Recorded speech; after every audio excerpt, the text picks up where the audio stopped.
His attorney didn't raise his voice. He didn't slam a folder or make a speech. He just leaned in, close enough that I saw the faint crease in the man's cheek where years of clenching had carved a permanent line, and he whispered 5 words into Grant Hale's ear. "You just assumed all liabilities." Grant's face went slack like someone had unplugged him. The confident, dealership smile he'd worn all morning, polished, practiced, meant to be photographed, drained away in one breath. His hand started to shake. Not the dramatic kind of shaking you see in movies. The real kind. The kind that makes paper shiver and signatures wobble and the pen squeak like it's protesting. He stared at the page as if the ink had rearranged itself while he wasn't looking. Across the conference table, I felt something unfamiliar tug at my mouth. A smile. Not the polite, "we're in public" smile. Not the strained, "I'm fine" smile. A real one. It had been so long that for a second I almost didn't trust it. Like my face didn't remember how. Grant looked up at me, eyes wide, and in that moment he finally looked human. Not superior. Not untouchable. Not the man who spent years talking about his portfolio like it was a religion. Just a person who'd signed something he didn't understand. He opened his mouth, and I saw his throat bob as he swallowed. And that's when everything shifted. Because for the first time in years, he wasn't winning. But I'm getting ahead of myself. You need to understand how we got here. How a woman everyone assumed was broken, quiet, down to her last dollar, living in a 2-bedroom apartment with half her life still in boxes, ended up sitting in a room that smelled like floor polish and legal paper, watching her husband realize the most expensive truth of his life. Here's the thing about being underestimated. People stop watching you. And that's when you learn everything. If only I knew what I was walking into. I might have panicked sooner. Instead, I played the long game. My name is Maren Bishop Hale. I'm 36, and until 4 months ago, I was married to Grant Hale. 14 years of marriage, long enough to make your own traditions, long enough to forget where your voice went, long enough to build something together and then realize only one of you gets credit when people clap. Grant and I met when I was 22. I worked as a project coordinator at a small architecture firm in Greenville, the kind that did tasteful renovations for people who said things like clean lines and investment piece. I wasn't glamorous. I was competent. I could read a contract. I could track a timeline. I could find the missing invoice on a Friday at 4:58 p.m. and still make the deadline. Grant came into my office wearing a navy suit he couldn't afford yet and the kind of confidence that makes you assume he already owns a boat. He was 28, charming in that warm, slightly reckless way. He talked about developing boutique properties, renovating historic buildings into small luxury hotels, like he'd already done it for years. He had renderings. He had plans. He had a vision board in his head and a handshake strong enough to sell it. He said, "I'm building something real. Something that lasts." I said, "Okay. But your contractor clause is missing a penalty for delays." He laughed like that was the funniest thing he'd heard all week. That was my mistake. We got married when I was 24. Our son, Owen, was born 2 years later. And somewhere between learning how to swaddle a screaming newborn and learning how to navigate Grant's moods, I became the person who held everything together. Not because I was naturally selfless. Because I was practical. My grandmother Nora used to say, "Love is nice, sweetheart. But love doesn't pay the dentist." She didn't mean it cynically. She meant it like a rule of gravity. Nora raised 3 kids, ran a diner for 20 years, and kept a little account in her own name until the day she died. "Not secret money," she'd say, tapping my forehead with 2 knuckles. "Just yours. A woman should have hers." So even when Grant's first property finally took off, when the magazine features started and the local awards followed, I kept my retirement account from before we married. I kept it clean. Separate. Untouched. Grant didn't love that about me, but he tolerated it the way men tolerate smoke alarms, annoying until they save you. When he asked me to leave my job and help full-time, he framed it like a partnership. "I need you," he said. "You're the only one I can trust." It sounded romantic. It meant payroll, vendor management, permitting, client emails, contractor schedules, insurance renewals, and the 1,000 tiny things that keep a business from falling into the gutter. My official title became wife. My real title was the back office. For years, I made his life smooth. I reminded him about meetings, even the ones he didn't want to attend. I negotiated with vendors when he got impatient. I made sure the numbers matched, the taxes got filed, the mortgage payments went out. And in public, he'd stand under chandeliers and say, "I've built this with my own hands." Sometimes he'd squeeze my shoulder like I was a supportive accessory. I told myself it was fine because we were building a future. But the red flags weren't loud at first. They were small, daily, almost reasonable. He stopped asking my opinion and started informing me of his decisions. He started coming home later. He started criticizing things he used to compliment. "You don't dress up like you used to," he said one night, eyes sliding over my jeans like they were a personal insult. "You should have more ambition," he said another night, while I was literally doing the books for his company with a toddler asleep on my shoulder. He spoke to me the way he spoke to subcontractors, short, transactional, impatient. I tried to adjust. I tried to be softer, then stronger, then quieter, then more cheerful. I tried to solve the problem like it was a spreadsheet. But marriage isn't a spreadsheet. And then, on a Tuesday evening in early winter, he came home with that particular calm people get when they've already made the decision. I was stirring pasta at the stove. Owen was upstairs doing homework. The kitchen smelled like garlic and rosemary and the comfort of routine. Grant sat at the table like he was waiting for a meeting to start. "Marin," he said. "Sit."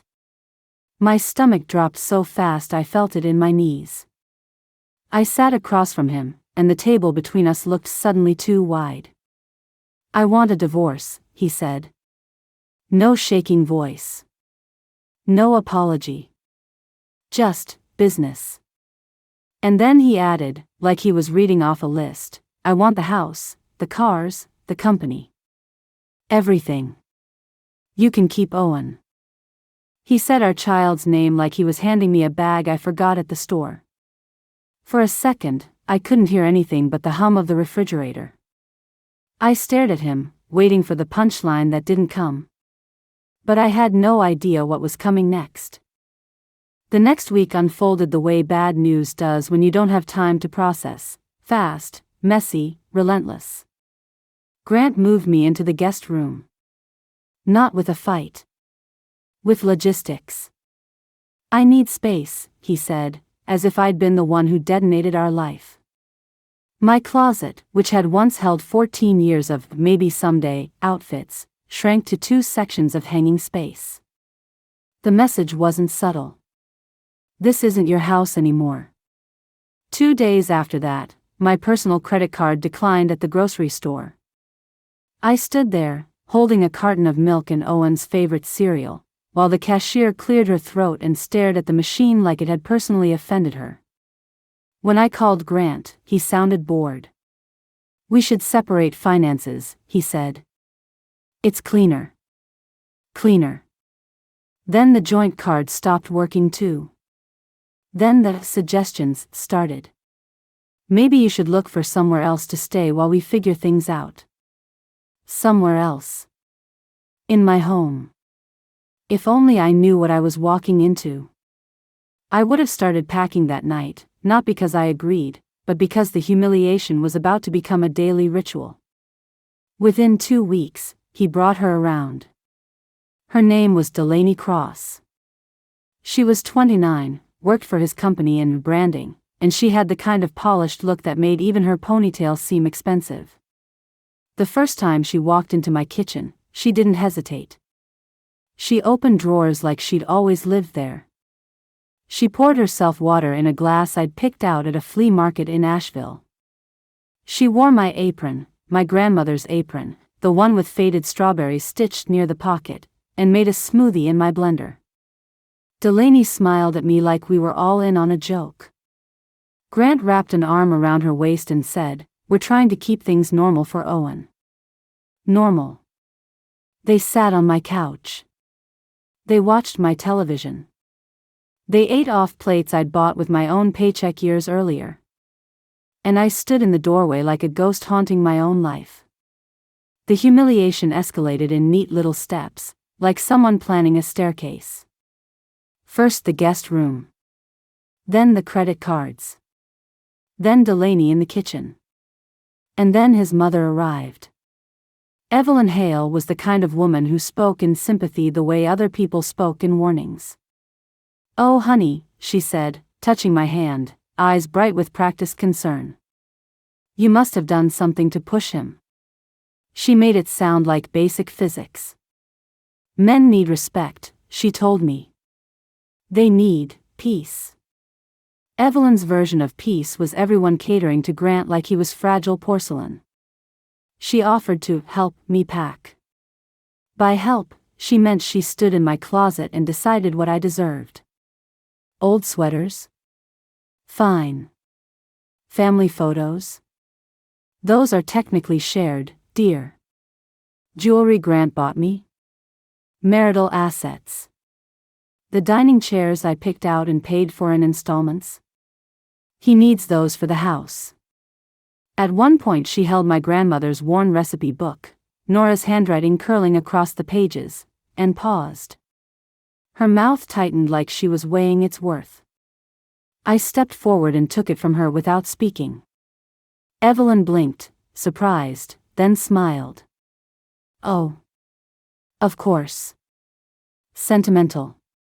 She packed my clothes in black contractor bags. Not boxes. Not suitcases. Bags you use for yard waste. When Owen came downstairs and saw them lined up by the door, his face changed. "Mom?" he asked, eyes flicking between me and his grandmother. "What's happening?" Grant appeared behind him and said, too brightly, "Your mom's just getting organized." He spoke over me like I wasn't there. And that's when everything shifted. Because the worst part wasn't losing a house. It wasn't Delaney wearing my apron. It wasn't Evelyn turning my life into trash bags. It was Owen watching it happen. Grant started talking to him in a tone that sounded caring but landed like poison. "Your mom is making this hard," he'd say, loud enough for me to hear. "I'm trying to be fair. I just want everyone to move on." Owen grew quiet around me. Not angry. Confused. Like he didn't know where to put his loyalty. And then there was my best friend, Cassie. Cassie Monroe and I had been friends since 10th grade. She knew my middle name. She knew my first heartbreak. She'd been at my wedding, holding my train like it mattered. When Grant announced the divorce, Cassie was the first person I called.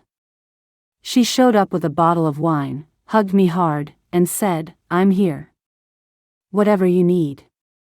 But little things felt wrong.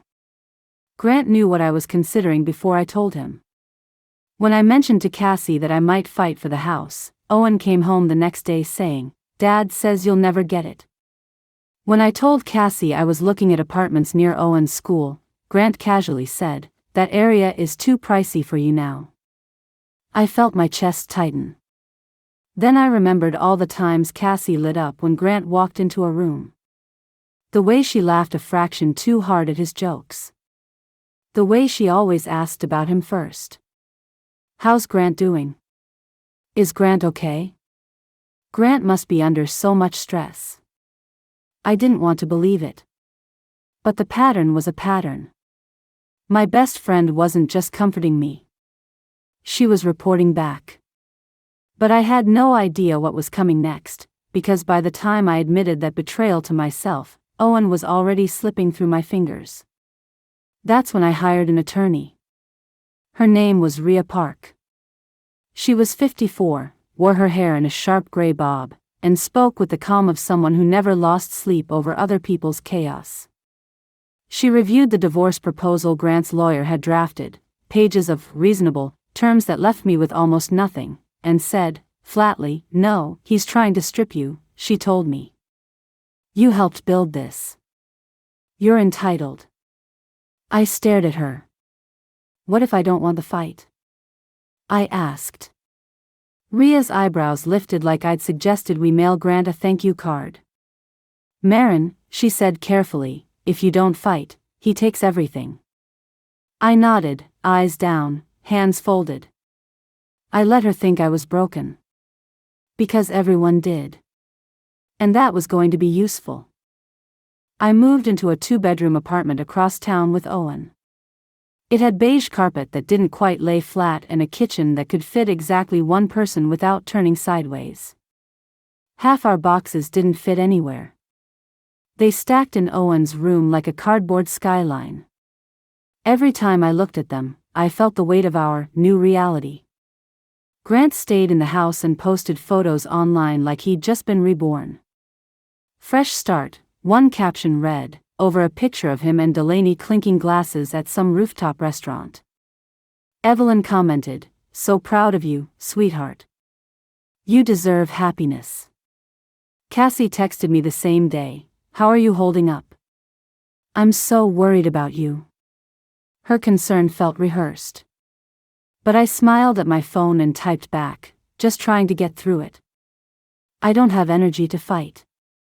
Within hours, Grant suddenly seemed more relaxed. He stopped pretending to be careful. He brought Delaney to Owen's soccer game and stood with his arm around her like he was planting a flag. He wore a new watch, sleek, expensive looking, then told Owen they couldn't afford the class trip to Chicago.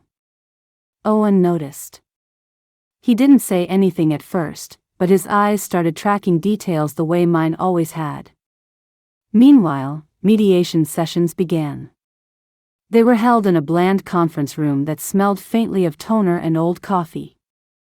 The mediator spoke in a soothing voice like we were negotiating a fence line, not a family. Grant showed up in tailored suits, relaxed, smiling like he was closing another deal. I showed up in simple clothes, hair pulled back, and let my shoulders curve inward. I played the role everyone expected. Soft voice. Red eyes. Hands clasped too tightly. I asked for very little. "I just want enough to get settled," I said once, quietly. "I'm not trying to take what he built." Grant's attorney looked almost relieved. Grant looked triumphant. And that's when everything shifted again, because people like Grant love a story where they're the hero. He told anyone who would listen, "She's not even fighting. She just wants to move on." The more he believed that, the less he watched his own steps. Delaney started updating my old home. New decor. New art. She painted the living room a cold shade of gray that made everything look slightly dead. Evelyn visited Owen once and said, "Your mother has always been dramatic." Owen went quiet after that. Then Cassie called, voice dripping empathy. "Maybe you should just let it go," she said. "Fighting will only hurt Owen." I made my voice crack, just enough. "You're right," I whispered. "I just want peace." And that's when everything shifted, because within an hour Grant texted me, "Thank you for not making this ugly." Ugly. As if I was the one who brought my replacement into our kitchen. But I kept playing along, because something bigger was building in the background, something that started long before the divorce, long before Delaney, long before the trash bags. I didn't tell Rhea everything at first. Not because I didn't trust her. Because I needed to make sure my timing was right. I let her focus on the obvious injustices: property division, custody, spousal support. I let her push back the way attorneys do. Meanwhile, in my own mind, I kept returning to a different set of numbers. Not the settlement numbers. The quiet numbers. The ones I'd seen in the books before any of this started. I had noticed transfers, small at first, into accounts I didn't recognize. I'd noticed Grant insisting certain invoices be paid immediately, then disappearing for the evening. I'd noticed, years ago, a lien notice that arrived in the mail and vanished from the counter before I could read it. Back then, I told myself it was a mistake. A paperwork thing. A timing thing. But patterns don't lie. People do. I didn't have the full picture yet, not in this section of the story. Not for you. Not even for Owen. All I'm going to say right now is this: Grant's empire had started to feel hollow. Like a house staged for an open house, perfect from the street, empty behind the doors. And I had no idea what was coming next, because the moment I finally followed the trail all the way down, it changed everything about how I moved. It turned me from reactive to deliberate. It gave me a decision I could live with. 2.5 years before Grant asked for a divorce, I was up late reconciling accounts. It was a Tuesday, because disasters love Tuesdays, and Owen was asleep, sprawled across his bed like he'd been dropped there. Grant was working late, which by then was his default explanation for everything. The house was quiet except for the clicking of my keyboard and the occasional groan of the old office chair Grant refused to replace because it built character. I was tracking vendor payments when I saw a transfer to an account I didn't recognize. Then another. Then another. Small amounts that didn't make sense. Like someone siphoning water from a bucket, convinced no one would notice the level dropping. I opened the ledger and started tracing. At midnight, I told myself I'd stop after one more check. At 1:30 a.m., I was still there, eyes burning, tea gone cold beside me. At 2:10 a.m., I found the first truth that made my stomach turn. A second mortgage. Then a third. Not on an investment property. On our house. I pulled the documents. I ran the numbers. We owed far more than the property was worth. My hands went numb. And then I started digging into the business line by line. A maxed out line of credit. Past due payroll taxes. Vendor balances rolling forward like a snowball. When I calculated the total obligations, I had to check my math 3 times because my brain refused to accept it. Grant wasn't building an empire. He was stacking debt like it was decorative. And then I found where the money went. A string of transfers to a crypto exchange that ended in losses. A sports betting account tied to a card Grant had forgotten to mention. A lease payment on an apartment I'd never seen, furnished, paid monthly. I stared at the screen until the numbers blurred, then I sat back and covered my mouth with my hand so I wouldn't wake Owen with the sound I wanted to make. My first instinct was to confront Grant. To demand answers, to scream, to throw printouts at him like confetti from a broken marriage. But I knew Grant. If I confronted him, he'd turn it into my fault. He'd say I didn't understand leverage. He'd accuse me of being paranoid, of not trusting him, of creating drama. And worse, if he knew I knew, he'd try to get his hands on the one thing my grandmother taught me to protect. My own money. I had a retirement account from my years at the architecture firm, rolled over and untouched. And when Nora died, she left me an inheritance with instructions that were painfully clear. For Marin. For Marin alone. No commingling. No family projects.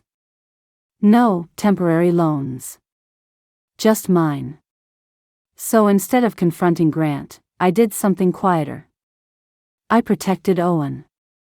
I met with a family attorney in a different town, under the excuse of estate planning. I worked with my uncle, a retired accountant who still carried a calculator like it was an organ. And I put my retirement funds and my inheritance into an irrevocable trust for Owen. Not mine. Not Grant's. Owen's. College. A first home. Emergencies. The kind of future I couldn't trust Grant to prioritize. Then I documented everything. Every mortgage statement. Every lien notice. Every transfer. Every account number. Every odd transaction and late fee. I printed copies and stored them in a safe deposit box. I put digital files on an encrypted drive. I left a second set with my cousin, who lived an hour away and didn't like Grant enough to ever hand it back. And then I waited. Because men like Grant always leave eventually. They get bored. They get restless. They find a newer audience. All I had to do was be ready. If only I knew what I was walking into. I might have realized sooner that patience wasn't just survival. It was strategy. I told Rhea the truth on a rainy Thursday, after a mediation session where Grant offered me what he called a generous settlement, $15,000 and shared custody. He said it like he was doing me a favor. Rhea drove me back to her office, her windshield wipers snapping like metronomes. Inside, her office smelled like lemon cleaner and old law books. I didn't sit down right away. I placed 2 thick binders on her desk. Then a third. Rhea's eyes narrowed. "What's this?" she asked. 2.5 years of evidence, I said. She opened the first binder and started reading. At first her expression was neutral, professional. Then it changed. Not into sympathy. Into focus. She flipped pages faster. She paused at certain numbers like they were weapons. After 40 minutes, she looked up. "You've known about this," she said slowly, "for years." I nodded. Rhea leaned back, exhaling through her nose. "And you didn't say anything." "I needed Owen protected," I said. "And I needed Grant to think I didn't know." Rhea was quiet for a long moment. Then she said, almost to herself, "If he takes the house and the business. He takes the debt," I finished. And that's when everything shifted. Because suddenly the divorce wasn't a fight for assets. It was an opportunity to step out of a burning building and let the person who set the fire hold the deed. Rhea's mouth curved into a small smile. Not friendly. Not amused. Respectful. "All right," she said. "Then we do this clean." The plan was simple in concept, surgical in execution. In the main agreement, I would relinquish claims to the marital property, house, business interests, vehicles. In exchange, I would take a modest cash settlement and a fair custody schedule. But attached to that agreement would be a comprehensive liability schedule. Every mortgage. Every lien. Every business loan. Every lease obligation. Every line of credit. In black and white. If Grant insisted on owning everything, he would also be legally responsible for everything attached to it. No shared liability. No marital debt split. No surprises later. Just his signature.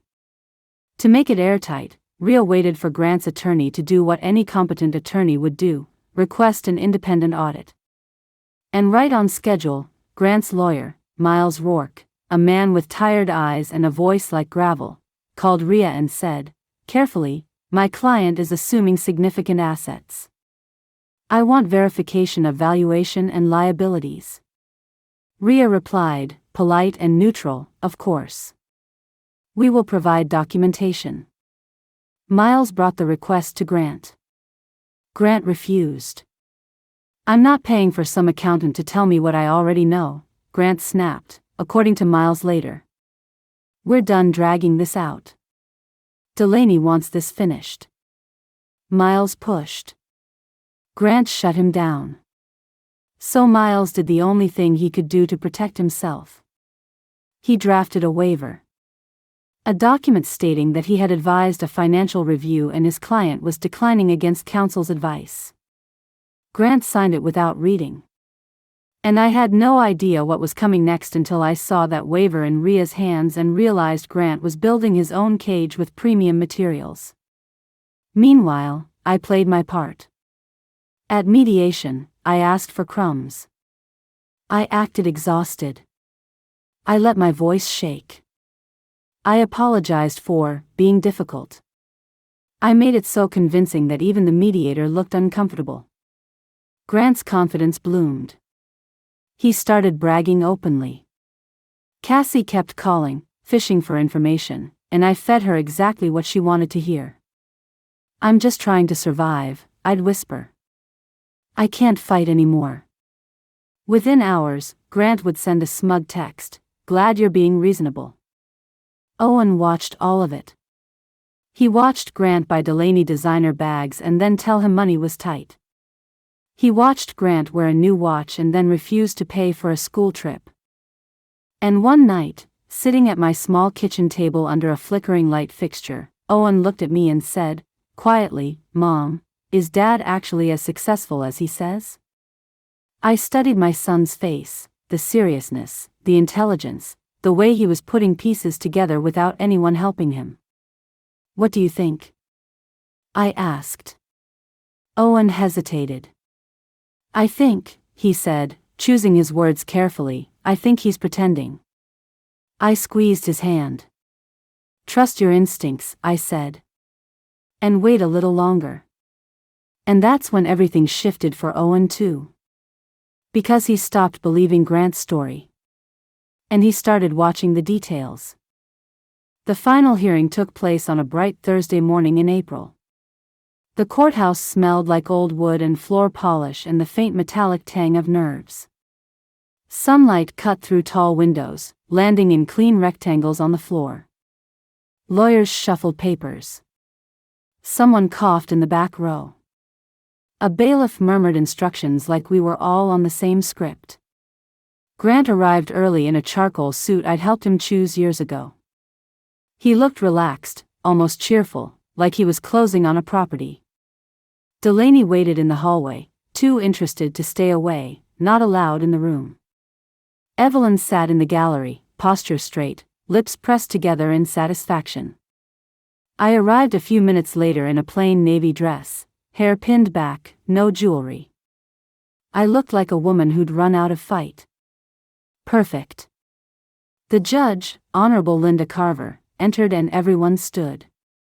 She was in her 60s, silver hair pulled into a smooth twist, reading glasses balanced low on her nose.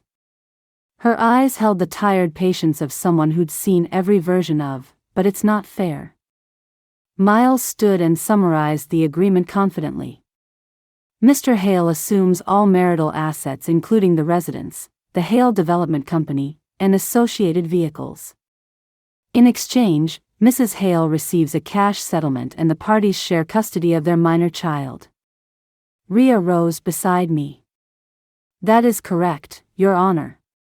Judge Carver looked at me. "Mrs. Hale," she said, voice even, "do you understand that you are relinquishing your claim to substantial property?" "Yes, Your Honor." "Are you entering this agreement voluntarily?" "Yes." She studied me, and for a moment I wondered if she could see through the performance. If she could sense I wasn't a helpless woman being cornered. But I was represented. I was answering clearly. I was an adult. "All right," she said. "Proceed." The clerk distributed documents. Page after page. Grant signed eagerly, barely glancing at what he was agreeing to. I signed slowly, deliberately. Each stroke of my pen felt like stepping out of a room I'd been trapped in for years. Grant glanced at Evelyn and smiled. Evelyn nodded, pleased. Miles did what good lawyers do. He reviewed the packet one final time. His finger traced the last pages. Then it stopped. I watched his face change as he reached the attachment. The liability schedule. His eyes moved across the numbers, then back again, as if he expected them to rearrange. His jaw tightened. He leaned toward Grant. And that's when he whispered the 5 words. "You just assumed all liabilities." Grant blinked. "What?" he mouthed. Miles pointed to the page. Grant's smile faltered, then vanished.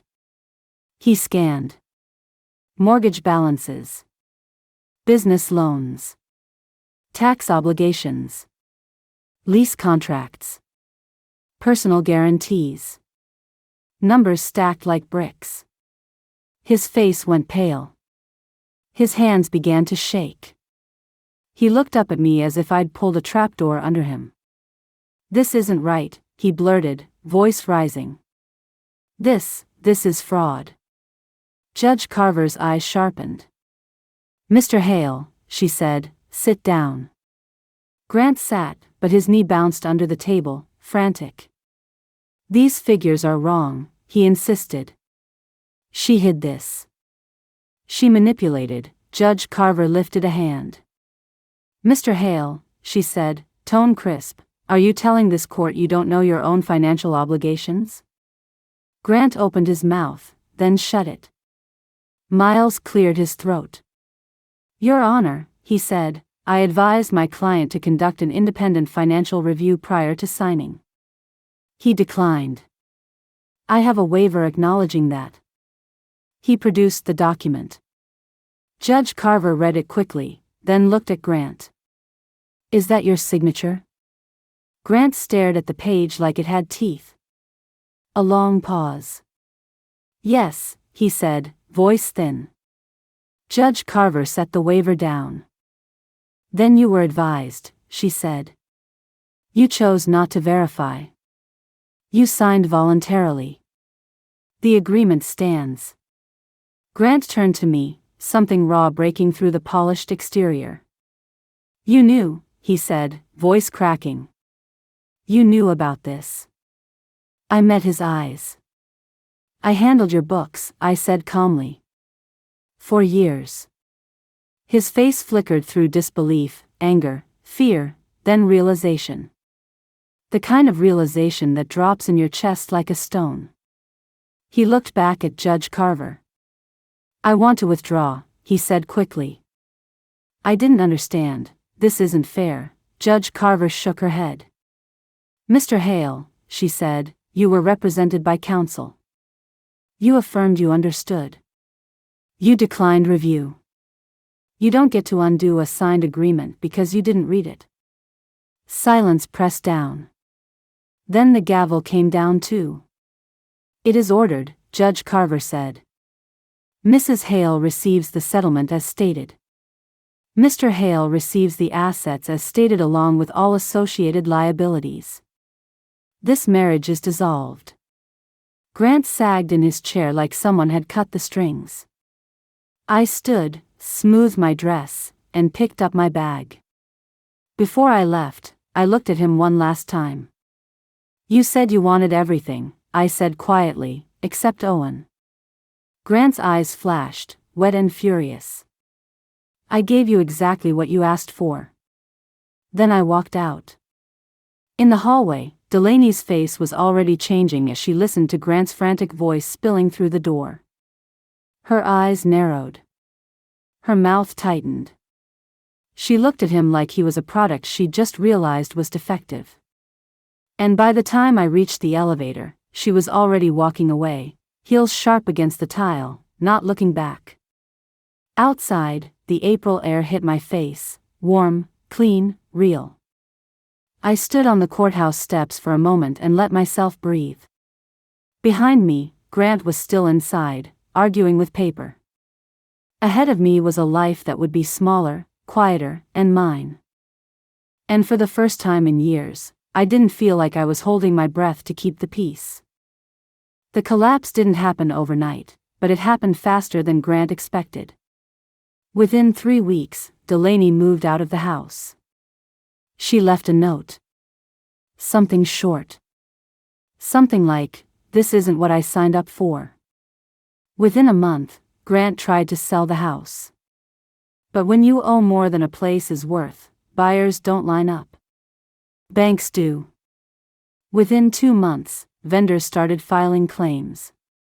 The business line of credit froze. The portfolio became a folder of past due notices. Evelyn told anyone who would listen that Grant had been tricked. That I'd hidden things. But the documents didn't agree with her. Signatures have a way of telling the truth without emotion. Cassie called me once, voice shaking.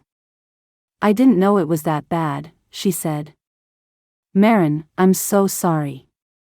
I never meant, I didn't fill in the silence for her. I didn't give her closure. Some betrayals don't get a clean ending. They get a closed door." Owen, meanwhile, came back to himself. Not because I lectured him. Because he watched the facade crumble. One evening, months after the divorce, he sat at my small kitchen table, the one we'd assembled ourselves with mismatched screws, and said, quietly, "You waited." I nodded. "I needed you safe," I told him. He looked at me for a long moment, then leaned forward and hugged me, an actual hug, the kind teenage boys pretend not to give. "I'm proud of you," he said, voice muffled against my shoulder. My apartment didn't look like my old house. But it felt like oxygen. I painted the kitchen a sea glass green, a color that looked different depending on the light. Sometimes it leaned blue. Sometimes it leaned soft gray. Always calm. Nora would have liked it. I enrolled in night classes, project management certification first, then interior design electives, because there was a part of me that still loved spaces and how they held people. My first client was a woman my age, recently separated, standing in her empty living room like she'd forgotten how to choose. "How do you start over?" she asked me. "One decision at a time," I said. "One room at a time." We painted her kitchen sea glass green. She cried when it dried. "Happy tears," she said, wiping her cheeks. "It feels like breathing." Grant showed up at my door once, about half a year after the hearing. He looked smaller. Not physically, though he'd lost weight, but smaller in the way a person looks when the world stops applauding. His suit was wrinkled. No watch. He stood in the hallway and said, voice low, "I didn't know it was that bad." I leaned against my doorframe and watched him struggle to form the request he'd come to make. "Maybe we could talk," he said. "Maybe you could. I don't know. Help me figure out, help. After 14 years of me doing that for free." "You asked for everything," I said calmly. Grant's eyes lifted, pleading. "Please." I held his gaze for a beat. Then I said, "Goodbye, Grant." And I closed the door. He stood out there for a while. I know because I watched through the peephole while eating a bowl of pistachio gelato, my small, private ritual of victory. 5 stars. Would recommend. Later that night, after Owen went to bed, I sat on my couch with Nora's recipe book on my lap. The pages smelled faintly like cinnamon and thyme. I traced her handwriting with my fingertip and whispered, "You were right. Keep your own money. Know your worth. Don't let anyone make you feel small." My apartment was quiet. It wasn't the life I thought I'd have at 36. But it was mine. Every color. Every piece of furniture. Every choice. And for the first time in longer than I could remember, I wasn't building someone else's dream. I was building my own. If you like this story, feel free to subscribe and turn on the bell so you don't miss the next one.